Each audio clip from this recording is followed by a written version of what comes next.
regular board meeting of the Board of Election Commissioners for the City of Chicago.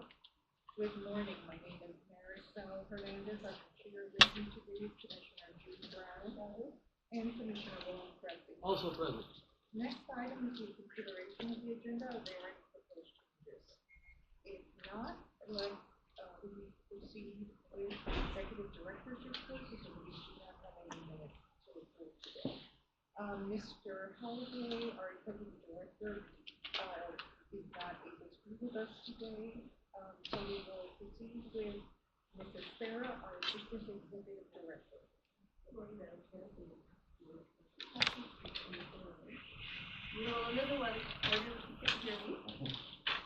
The registration department continues to review petition objections with an anticipated completion date of next week. As of Monday, July 22nd, a request for qualifications for professional trainers was posted on our website and was also sent to our list of bidders with proposals due by Monday, August 12th. The Community Services Department has designated this Monday and Thursday for filming for the updated online training video for the new program. HR department has hired part-time staff to help with the removal of supplies from food carriers at the warehouse. And that concludes.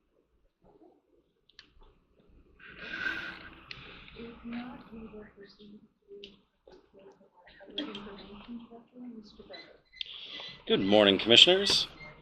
A few updates on our end. The 2024 voter canvass starts to hit mailboxes this weekend and through next week.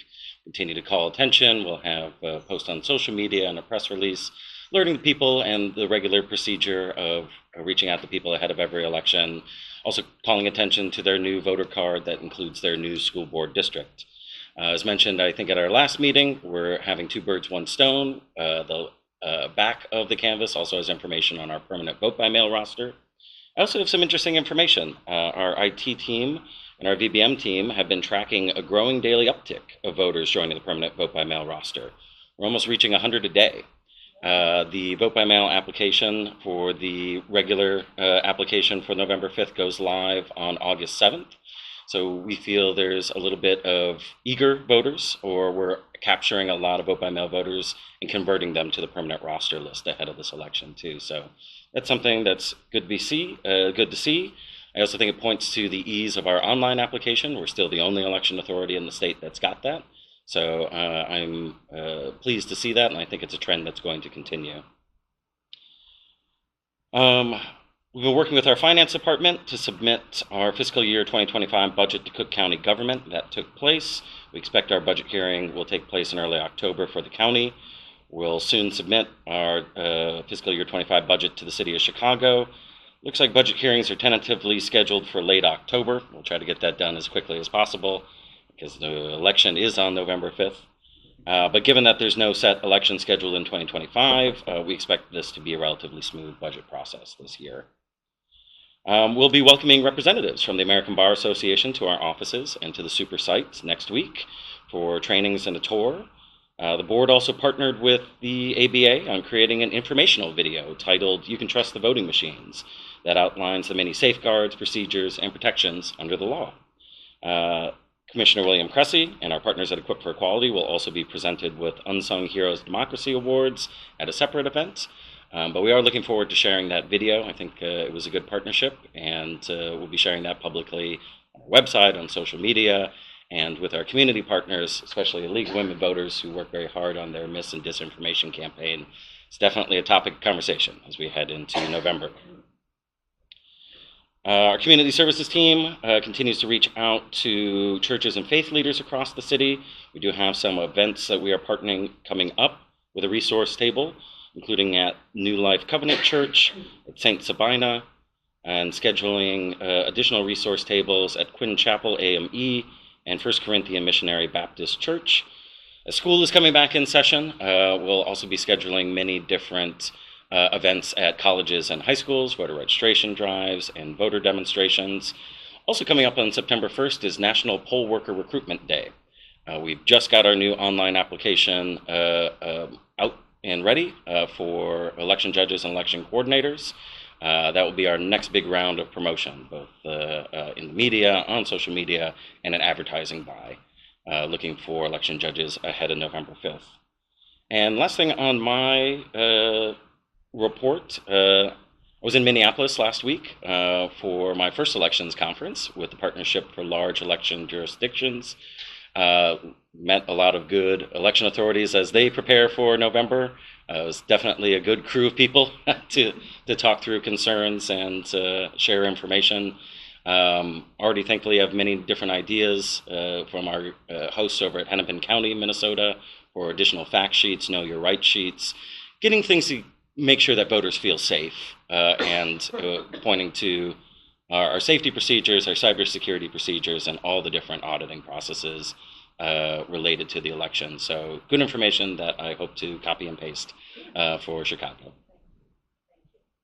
Okay. And, no, I'm proceeding with the Okay, business. I just would want to thank Max for all the work he did on that video. It really turned out well for the American Bar Association, also all the work we've done on the events with the ABA annual meeting next week.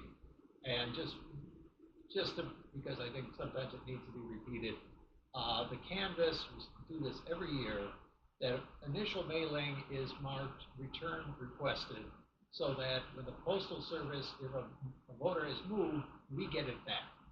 And then a second mailer is gone out that's forwarded, that really locates the person, and they can tell us that they moved and they're no longer in our jurisdiction, whatever.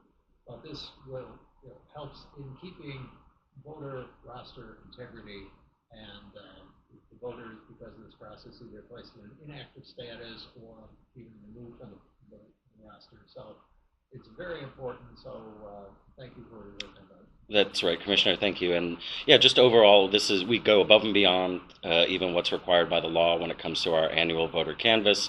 This is a mailer that gets sent out to all 1.6 million registered voters in the city. As we know, if that gets returned to us or returned as undeliverable, or that person moved, a second notice is sent out.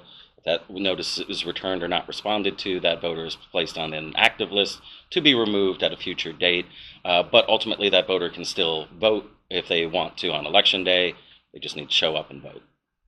Thank you. Reporting for community outreach and community services. And next month in September, there seems to be there are a lot of things that happen that month. I mean, there's like national voter registration, high school voter registration. So they're already engaged in that? They are, and we're continuing, or they are continuing to schedule new events with high schools and colleges now that students will soon be back in session through August and September. Looking forward to celebrating our upcoming election holidays. We've got poll worker recruitment day will be next. Then we'll have National Voter Registration Day in September. We have Election Hero Day, and it's one that I like to celebrate too. So we will be making a big deal about all these upcoming election-based holidays moving forward. Training for the poll workers too? Oh, what's that? The training for the poll workers? Yeah. You have a time set up for that? That will be ongoing, scheduled through late September through October for election judges. And now we'll proceed to the old business. We have infrastructure projects and changes in election administration, electronic poll vote, and voting equipment. Mrs. Sarah? No. Legislation, there is none at this point. So we will proceed now with new business, and we have a proposed contract extension with Priority Partners for the development and maintenance of our website. Joining up here. Great. As the communications director for the board, I have worked very closely with IT, with Matt Lim, many other staff members with our website vendor over the last year. I can say with confidence we are very pleased with this vendor. We think that this has been a great product. It's certainly been a lot of trial and error to get to where we are, and we have a lot more work planned over the next year, which is what this contract extension would encompass. We had to run quite a bit to get it ready. All of our new applications, our vote by mail applications, getting our election results up ahead of March. We're not going to try to completely remake the wheel ahead of November. We've got different website improvements and additional accessibility, as well as just tightening up our election results reporting. Still looking into if we can get combined results with the county ahead of November, although that still remains to be seen. But ultimately, what we're looking at for a lot of this contract extension is after the election, and where we have time to really expand the website in 2025. Ultimately, the goal here is to make it even more accessible and interactive for voters. What you see in front of you is a lot of plans for maps for voter turnout, as well as contests and elections, to really start visualizing this data in a much more engaging way for voters, rather than just sharing a lot of numbers. But I can say, Clarity Partners have indeed been a great partner. Their specialty is working with government organizations. Share a vendor with Cook County government, many of their different organizations, as well as the clerk's office, which makes it even more helpful for us to share a lot of the same design, as well as the same resources for voters as we do with the county. Again, I believe that they are a great partner. I look forward to working with them again this year. They've also submitted us for awards. So we are now an award-winning website, thanks to Clarity Partners. And I'm happy to answer any questions, but what this extension would encompass is a lot more work that we've got planned, and wanting to really kind of space it out over the next year.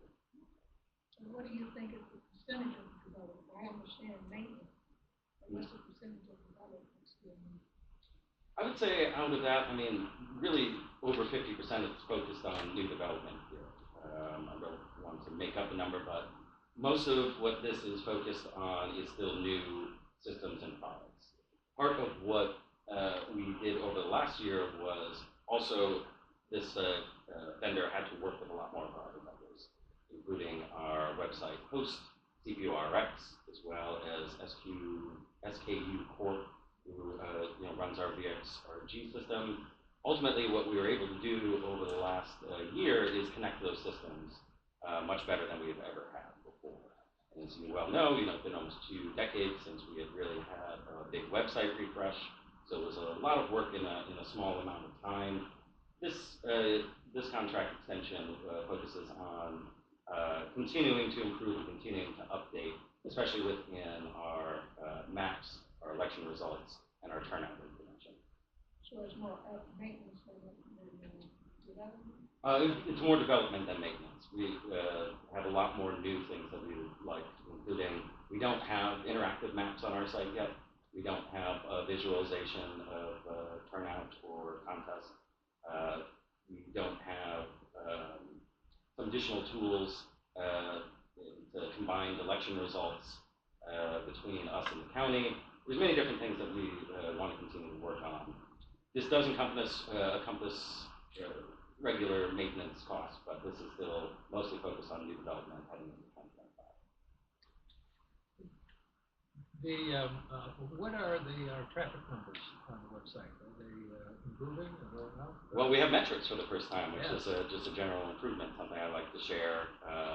What pages have been visited and those numbers with the commissioners each week in my report. Right now, we're having over 100 people every hour. It's been really interesting to see, especially with the website where we've got, we can share a message on the front screen. I've got 3 main buttons where you can drive people to. That permanent roster button's been up there. I suspect that that's been part of the reason we've been able to convert a lot more people to permanent roster. What we've been seeing is that with the ease of the website and its direct communication, we're able to reach a lot more voters. And one of the, I think, things I've been most pleased is that every single page has a Q&A. Every single page has that accordion with the questions that people are hopefully looking for. This might be a little apocryphal, but I think, between registration and myself, and I keep an eye on and respond to the CBOE email account, seems to be getting just a little bit less questions, a little less phone calls. I think just having the search function on the website alone has been a lot of people to find what they're looking for, rather than maybe getting frustrated and immediately coming to us or calling.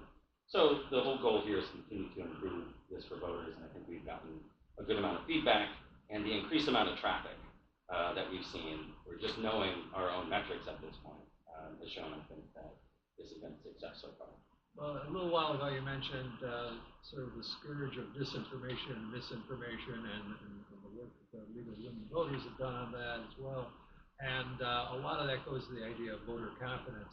And key to maintaining and increasing voter confidence, I think, is transparency by the election authorities. And I think having a very active website goes a long way in that. So, thank you. Well, thank you, Commissioner. I think ease of information, and again, this was a group project with the voters of Chicago. We sent out a survey. We asked people what they liked, what they didn't like, what they wanted to see in the new website. That was all part of this new design process. These things that are on our to-do list as part of this extension come from that survey too, so we'll continue to build upon it and continue to get feedback from the voters of Chicago. Chairwoman, I imagine it's a main point of topic at our 2025 voter forum that we're planning for March 2. Is additional feedback on our website and how we can continue to improve that for voters. Great. Thank you. Is voter form planned for March? What's that? A voter form? We're looking to lock down a date for March 2025 for a voter forum similar to the 2012 citywide forum that we've done before. Thank you. Thank you. Thank you. Is there a motion to approve a 12-month contract extension with Clarity Partners LLC for additional enhancements development and maintenance of the board's website with an estimated cost of $233,140 and an extended durational term of July 26, 2024 through July 25th, 2025. So moved by Commissioner Cressy. Probably moved and seconded. All those in favor, please say aye. Commissioner Cressy votes aye. Motion passes. Next item is the proposed contract with Amy Chamorro for the rental of laptops and computers and related services. Mr. Watson? Thank you, Madam Chair. We have our IT manager, Matt Lynn, who has his hands on with all these laptops. Okay. Mr. Lynn? So, good morning, Chairman, Commissioner. So, I'd like to say a little about the company. Meaning Tomorrow is a rental equipment service company. They're headquartered based out of Chicago. They have office nationwide, like to name a few: Austin, Boston, Las Vegas, Los Angeles. They rent all types of equipment from laptops to iPads to iPhone to TV monitors and audio visual. So every election we rent laptops from them to set up election events such as early voting, election central, nursing home, warehouse bank, and others.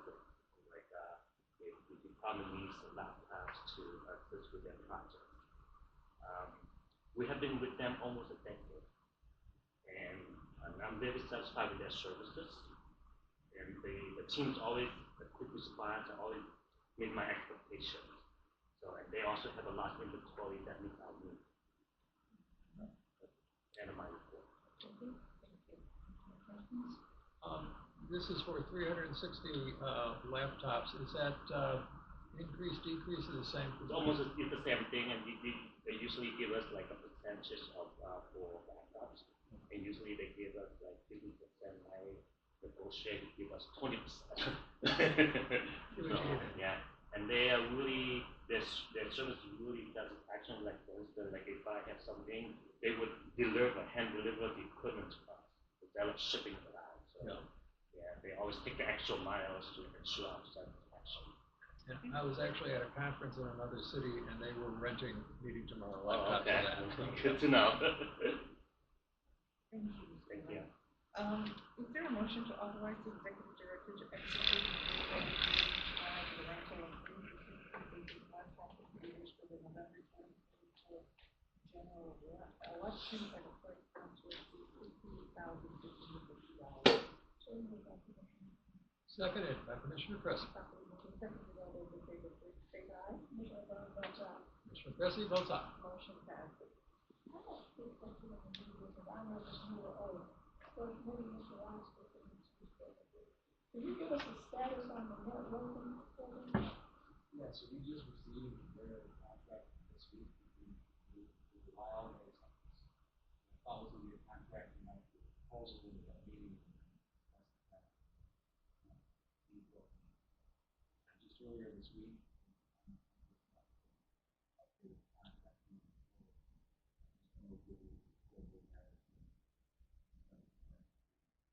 Okay, updated or the same contract, I thought we were just populating the information. So this is more, the development is mostly done. So this is more of an ongoing maintenance and support contract and have some flexibility in it because we do know that there are two more things we want, more features we want to add in the program. Oh. So, but it's mostly transitioning from the new development contract into the ongoing support contract.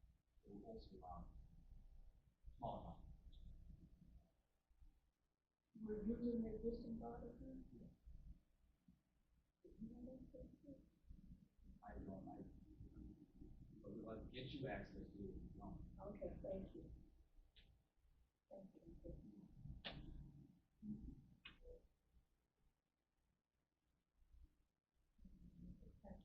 If there are no further questions, we will hear from Mr. Walsh for his report.